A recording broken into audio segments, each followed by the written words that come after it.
আমি শ্রী ভক্তি বিকাশ শ্রবণ মহারাজ, আগরতলা শ্রী চৈতন্য গৌরীয় মঠ শ্রী শ্রী জগন্নাথজিউ মন্দির পক্ষ থেকে ত্রিপুরাবাসীকে এবং সমস্ত ভক্তজন জনসাধারণজনকে আমি আন্তরিক প্রীতি ও শুভেচ্ছা জানাচ্ছি। আপনারা সকলেই জানেন, আগরতলা জগন্নাথ মন্দির একটি বিশেষ পরিচিত সকলেরই। সেই মন্দিরে এই রথযাত্রা উৎসব প্রতি বছর উদযাপিত হয়ে থাকে। এই বছরও প্রতি বছরের ন্যায় এই রথযাত্রার প্রস্তুতি চলছে।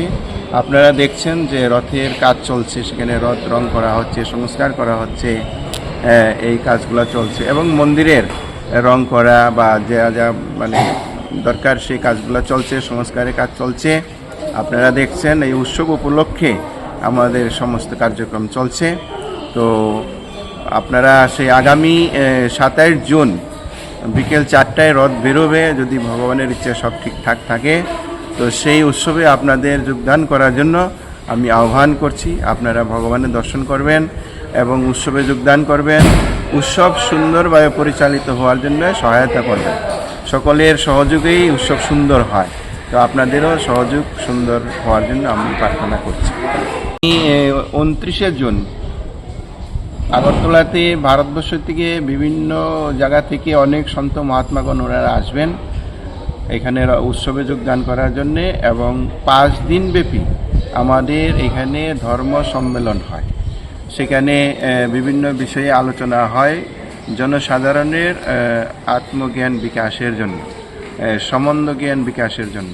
তো সেখানে এই 29 জুন ওনারা মহারাজরা আসবেন।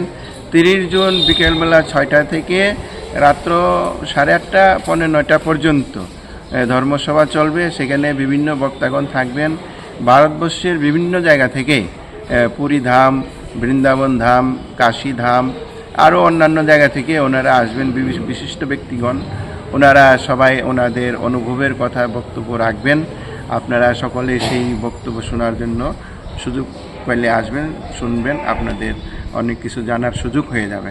আরও আমাদের রাজ্যের বিশিষ্ট ব্যক্তিগণ, মান্যগণ্য ব্যক্তিগণ ওনারাও অনেকে এই সভাতে আসবেন।